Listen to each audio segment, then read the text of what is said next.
G'day there guys, Marky here, and welcome back to another episode of r/relationship advice. Let's go.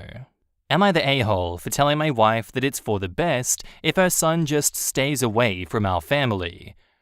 I, 40, married my wife Jenna, 42, 80 years ago, and we've been together for 10 years.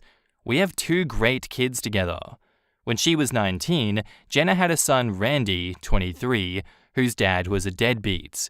Jenna didn't make much, so Randy didn't have the best childhood. But she tried so hard for him, but he was so resentful, and he didn't care. He hated me when we started dating, was passive-aggressive, refused to take a role at our wedding, and when we had our daughter, Alexis, who is now 7, he got spiteful. We tried all kinds of therapy, but he refused to accept that there wasn't a problem. When he turned 19, he cursed out his mum after an argument, and enough was enough. We evicted him and ended financial support so he would understand how much his mum tried. By all accounts, he's doing well. He graduated, got a degree, and has a high-paying software job. We stayed in contact with him. We text him, but he barely responds. He only sees Jenna for about an hour every few months. She's always sad after seeing him, and I have to cheer her up, which isn't an issue, but I don't like seeing her sad. We had a big family dinner a week ago, and she invited him weeks in advance to give him time. He never came. She found out from Instagram 2 days ago that Randy blew off the dinner because he took his girlfriend to visit his father's family in Australia and proposed because it turns out she's pregnant. She's been very sad this entire week because of it, and I tried everything to cheer her up, but it's not working. She doesn't even seem to be happy around Alexis or even our baby, and I'm worried because she has never been this depressed before. I tried to talk to her about it, and she was just non-responsive, and nothing I was doing made her happy. So I pointed out to her that Randy clearly doesn't care for our family, and it's for the best if he just stays away. She got very angry with me and called me a butthole for not trying to understand how she felt and just trying to make her feel better. I want to be clear, everything about Randy is just in there to give clarification regarding why what I said may be the issue between my wife and I. This is not about Randy except for how he relates to the conflict between my wife and I. That said, I don't see what I did wrong in saying that, given how hurt she was, but she is still angry at me, and maybe she's right, and I am the butthole for saying that, so I guess I'm here to learn that. Edit, my username is not in reference to Randy, my wife refers to our baby as her spawn. It's a weird term of endearment. I originally made this account to post about our baby, but I made this post because it was a fresh account. I probably will not be doing that now. In the comments, you're the a-hole, and I'll give you a few reasons why. The reason Randy was spiteful was because he was probably bullied for having no father, and him not being able to have nice clothes or toys. Kids are wicked.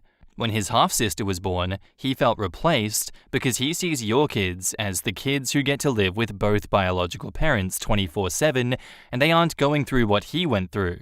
He feels like your kids are his mom's do-over babies. 4 legs on a table, 4 wheels on a car, he's constantly felt like the 5th.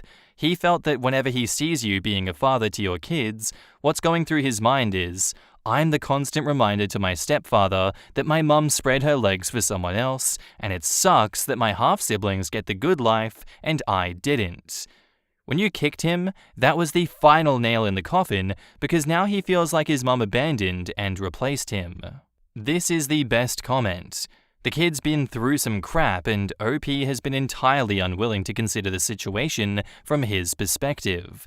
He goes on and on about how the kid doesn't care when it's blatantly obvious the kid does care but is hurt. The real person who doesn't seem to care is OP. You're the a-hole. Our family? I can't be civil and say what I'm thinking, but Randy is her family, and he should also be your family. It is painfully clear why he would feel like an outcast here. Randy had a crappy childhood, then got a crappy stepfather, who assumes Randy is 100% the problem. Randy is then kicked out at 19, no financial support. Just, see ya. Why do you and Jenna feel that Randy owes you anything? What effort did either of you make? You dumped the guy. I'm amazed he talks to either of you at all. And now onto the update. I considered posting this on Am I the A-hole, but I'd rather go low-key for the few people who have messaged me since I first posted. When Randy came back from Australia, Jenna learned by an Instagram post, my wife called and begged him to come over when he could, and he came about 2 weeks after. He was clearly uncomfortable when Alexis came to say hi with our baby, so I took them to my cousins before returning. When I came back, it was clear Randy had been crying given that he was drinking like a pitcher of water. After that, he gave Jenna an old photo that he had in his wallet of her and him when he was like 5, of her holding him in the bed while he slept, and said he didn't need it anymore, gave her a hug and left the house. I talked to him outside his car before he left, and I apologized for being a tyrant and a lot of the things people on my last post said that I did. He just told me that he appreciates the apology, and if I ever did care about him, to keep myself and my kids out of his life. It hurt to hear him say that he doesn't care for them and doesn't see them as his siblings and doesn't ever want to see them again. I told him that I'd respect his wishes and would try to make sure his mum did too. He shook my hand and left. After he left, Jenna told me that when I was gone, he asked what we wanted and assumed that she was calling asking him for money and didn't know that it was about him getting married and his fiance's pregnancy. He started crying because she apologized for how everything went down between them and for evicting him, and admitted that it was wrong of us. When Jenna asked if he hates her, he told her that 'cause she's his mum, he'll always love her, and if she wants, he will keep seeing her as little as he does until he moves to Australia, and she will be invited to his wedding, but only as a guest, and that she would never meet his child or be grandma, since that was a role that was going to his dad's wife, and he felt uncomfortable with how small the age gap between our baby and his will be. He told her that if she really loved him as much as she said, she would be happy with that, and happy for him. After that day, it was hard for Jenna, and she did take it out on our kids, and especially on me. But she did get better, and things got back into routine, and we became that happy family we were again. Randy's wedding was about 5 months ago, before his wife started showing, and my wife went. I, of course, was not invited. She came back crying because she was pretty much isolated there, didn't talk to anybody except Randy and some of her former in-laws. She hated how much he honored his father's family during his reception speech, to the point where he even called his stepmom his true mom, and his dad's kids for being the brother and sister that he always wanted. But I guess it's how he really feels. A little bit ago, Randy and his wife had their baby, and he is a beautiful boy. He's actually the most chubby, roll-filled baby I've ever seen. The post they put on Instagram really hurt Jenna, since it was praising his wife and all about how he knows that she would be the greatest mother in the world and how he would never let what happened to him happen to their son. And she hasn't seen him in person. She cried more than she ever has when she saw that post. I've honestly never seen her that distraught, and I couldn't leave her side because I really was afraid that she would off herself or something. I know she wants nothing more than to be there for Randy and help with his baby, but since then, it's kind of been like our kids, especially our baby, doesn't even exist. Now, Randy kept his promise to keep seeing my wife, and he met her out for coffee about once or twice a month. She would always be glowing after their meetings and would tell me all about his life and how happy he was. I'm guessing she thought that they would lead to something more. He and his family will be moving to Australia next month, and I'm posting this now because Jenna met with him yesterday, and he made it clear that it would be the last time he was meeting her unless he came back. He did accept a present from her for the baby, so maybe that's something. I know now that I was in the wrong. It may not be a happy ending for me, but it is for Randy, and since people rightfully cared more about him, that's why I'm posting. Going off of his LinkedIn, he got promoted to the job of software architect at his company, which is big. Think Microsoft level big, which means his fiancée and his child will be secure. I'm assuming his job is remote too, so he can work while in Australia. And I want everyone to know I do genuinely wish him the best. He might not be our family, and that is my fault, but he has his own now, and I'm certain he'll do a better job than I did. Our next post is titled, "My wife was killed in a tragic accident, and then I found out she was cheating." 2 months ago, my wife of 10 years, I'm 35 and she was 34, tragically passed away in a car accident, hit by a drunk driver in broad daylight. I cried non-stop for 3 days. We were planning on having kids, and I had started a good-paying job a year earlier, and we just purchased our first home just 2 months before her death. I just couldn't, and still can't believe she is really gone from my life. It's like just yesterday everything was heading in the right direction, and we would soon raise a family. She seemed happy in our marriage and stated how proud of me she was. And the following week after the accident, I received her phone, which was locked. After a week, I found out how to unlock it by an obvious code that I didn't think of earlier. I simply just wanted it to keep photos in her memory, photos of us and so forth. But I saw some odd things in her photos, including photos of her in someone else's house, a house which I had never seen before, taking provocative images. I continued scrolling down and saw the most heart-wrenching thing that I had ever seen, which was her with another man. It was nothing sexual, but they were in a place that was obviously his, and just how close they were, I just knew that this was an affair. The guy who my wife had an affair with showed up at her funeral. I felt like I got stabbed in the gut when I realized I saw him there. I began reading her texts, and first I found out that she was on her way back from his place. 3 hours before the accident, she texted him saying, "I'm on my way." I knew that meant that he was the last one to see my wife.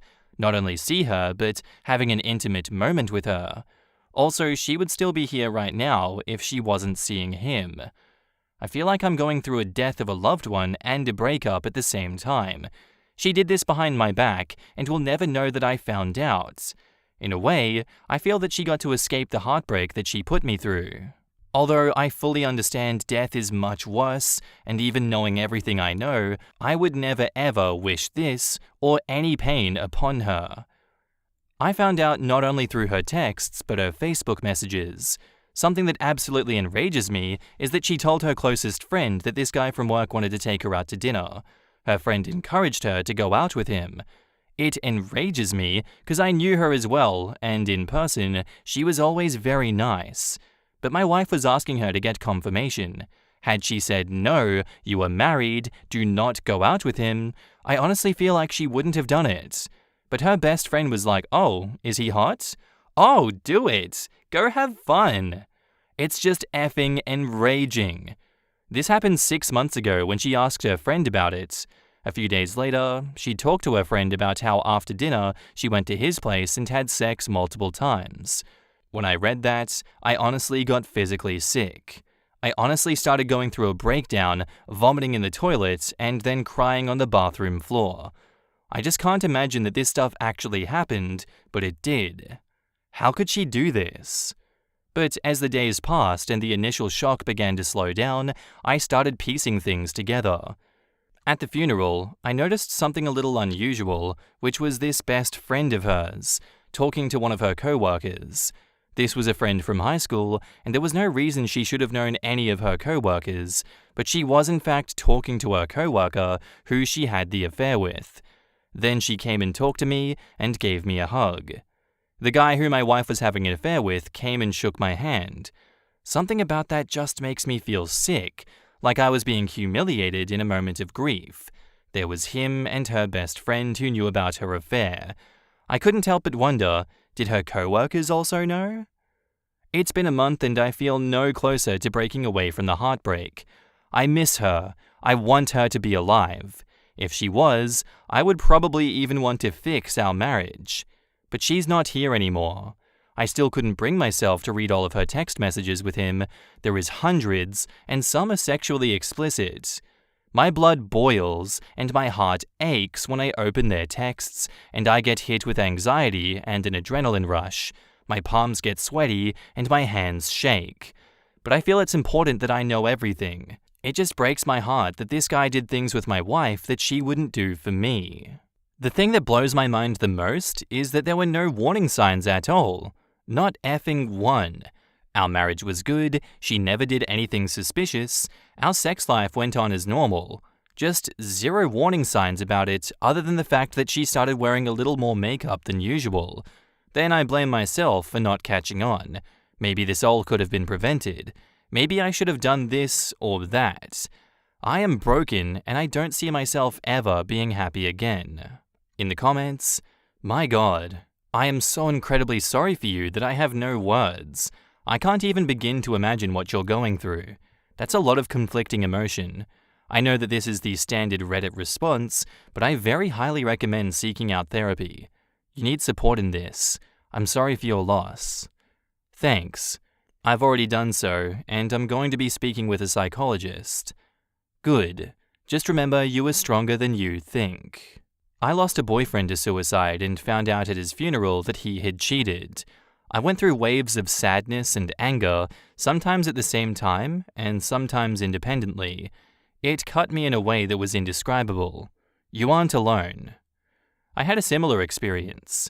When someone dies suddenly and then evidence starts coming out, it is very upsetting and tragic, especially if you trusted that person fully and have no way to confront them about it. Heartbreaking. Hugs to you and the OP.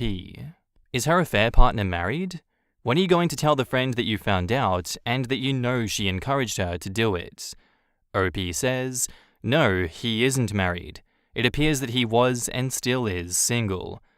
I already told her. She first told me that she was very sorry to hear that she did that, but that I shouldn't tarnish her reputation by telling people. I said I am only telling you because I know you encouraged her, and she hasn't replied, but it's only been a day. I'm not sure anyone would know how to respond. It's not tarnishing her reputation if she actually did it. You were just being accurate. Have you set up an appointment with a grief counselor? I have, yes. I have an appointment in 1 month from now. Well, that's good. I believe in you. There is nothing I can say to fully make you feel better, but this too will pass, and all of your feelings are valid. The tool that I used that worked best at the beginning was screaming in an open field.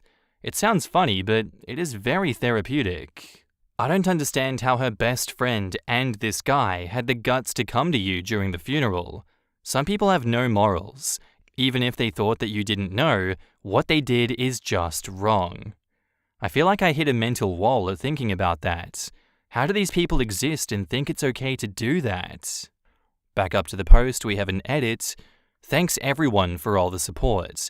I honestly didn't expect so much response. Everyone who wished me well, thank you, and know that your kind words give me strength. I've gotten a response back from her friend, stating that she is deeply sorry for encouraging the behavior and not taking my feelings into account. She never wanted me hurt and yada yada. Honestly, I don't feel any relief from her apologies. About the phone. I cannot bring myself to destroy all the truth. I feel like I must read through the entirety of my wife's texts with this man, or I will go forever crazy wondering what did and didn't occur, how often, and maybe get some answers on if they were lovers, or was it just lust and sex, or what did she plan on doing? Obviously, in this state of trauma, I cannot emotionally handle reading their conversations, but I decided to keep the phone, to read it all, and then toss it and move on. Also, for the people telling me to piss on her grave or saying this is karma, please drop it and don't comment. I loved her for over a decade, and it's not going away like that. I still love this woman even with the disgusting things she has done. She was still my wife, a daughter, and an aunt. She didn't deserve to get hit by some drunk driver and suffer with bleeding in her brain that ultimately caused her death. Please go away. I do not need this, and I am not a sick-minded enough man to have those thoughts. For everyone else, thank you so much. And now, on to the update. Hello all. I love everyone in this sub. You guys have shown me so much support regarding what I've been dealing with. I can't say anything has gotten better, especially during this epidemic where I'm stuck not working now. Just too much time. Anyway, people mentioned getting in touch with my wife's company's HR about her co-worker whom she was having an affair with. He is single. I have done this, and I asked about it, and they said there was no policy against co-workers getting romantically involved as long as it is off work. I kind of figured this was the case. As much as I want to get him fired and ruin his life, it was in fact consensual and their affair was off the clock, so I understand that there is nothing they can do. I didn't think there was. I sent a screenshot of the message of her friend encouraging her to her boyfriend on Facebook. He replied that he is sorry for what happened to me, but that she didn't think that she would actually do it, that I shouldn't blame his girlfriend for my wife's affair or death, so I guess it's a dead end there, as I'm talking to a doorknob who believes whatever his girlfriend says. I got a ton of suggestions about posting her texts and messages to publicize what she did. I am not going to do this, and I really don't understand the point of doing it. She's gone and has no consequences left to suffer. No justice will be served. She is gone. I would only be making this more difficult for her family. Besides, it's not really anyone else's business, even if she was alive. So I decided to go through all her texts with him and her other friends. I was going to wait longer before looking, but I just couldn't sleep. I couldn't seem to move on from wondering how, where, why, and not having any answers. Her entire conversation with him was still there from their first and last texts. Little bit of good news is she expressed guilt, although not right away, about the affair, and after meeting him the second time for sex, she expressed guilt, and she told him that she can't continue seeing him. But, of course, it would continue. Their conversations would range from her being very close to him, sending heart-filled messages, to next thing totally ignoring him. But she would sometimes apologize for ignoring him, which obviously angered me. Bad news is she appears to have been much more sexually exploratory with him. She also smoked weed with him, which I never seen her do. I found he had anal sex with her more than once, yet it's something that she never let me do. She also had him sleep in our bed on the night that I went to visit my brother. Also, she gave him head while he drove to get lunch on their lunch break. She talked about it like it was funny. This isn't something that I was ready for. I began shaking and puking. It gave me a severe anxiety attack, and I resorted to drinking last night because it was just too much. I feel like he took her from me, like he killed her because she would be alive if she didn't go to his place. I've been obsessed with the dates on their messages, which they would meet. I'd go back to my social media and camera album to see what day that was. I was heartbroken when I saw that they met on our anniversary when I took her to dinner to the first place that we went on a date. I remembered that day as a very good night with her, very romantic, and we were both so happy and close. I felt like I got hit in the gut knowing she had sex with another man just hours before our date. It makes me sick, and I don't see how I can get over this. My mind is still numb after what I read last night. I just can't believe that crap actually happened. I honestly wish I never discovered this. I'd much rather have left her phone alone. I'd rather have remembered something I never knew. A lie compared to how I feel now. But now that I know, I need to let go of all the love that I have for her. I'm mourning her death, and I miss her so much, but it's time that I need to realize she isn't who I thought she was. I have read everything there is to know, and at least I don't think I can hurt any more than I am hurting now. Here's to hopefully healing. I have a talk with a psychologist in about a month, but if I feel any worse, I'll go to the hospital because I'm close to feeling suicidal. But I know that it's an illogical feeling. I must go on. In the comments, I cannot even begin to imagine how he must have felt after discovering the betrayal. Too heavy a burden to carry. I get his desire to read everything and know everything, but that honestly has just made it so much worse. If you've ever been cheated on, I have, there is a strange temptation to picture them in your head as it drives you insane. It takes restraint and self-awareness to block the thoughts, which then speeds up the healing process and helps you move on. As a younger man, I would have done the same as him, but now I believe I would try to avoid the nitty-gritty and accept the bare minimum. I think he was searching for any inkling during their affair that his wife loved him. He sounded relieved that she was a little guilty in all of it, but he definitely is a better person than me. I would have put everyone on blast. The wife, but also the best friend and co-worker. Everyone would have known the type of people they actually were. Her death was a sad situation, but that doesn't exempt anyone from the pain that he's going through right now, and his primary outlet, because he listened to the terrible advice of her best friend, was to keep it quiet. Does she not realize that it's a pathway to harming himself even more than she already has? I effing hate her, and I don't even know her. I hope everyone she trusts is lying to her. She is a tremendous piece of garbage. The friend is infuriating. She didn't think she would do it. Well then, why encourage it? Why keep quiet about it? It's just an excuse, not the truth. Remember how she tried to just persuade him not to tell anyone initially, before she found out that he already knew the friend encouraged this? The friend knew she would do it and does not want to have the guilt from it now. These trollops ruined this man. One is dead, and the other gets to move on. And that's where I'm going to end today's episode, guys. I do hope you enjoyed. I'll see you in the next one. Bye.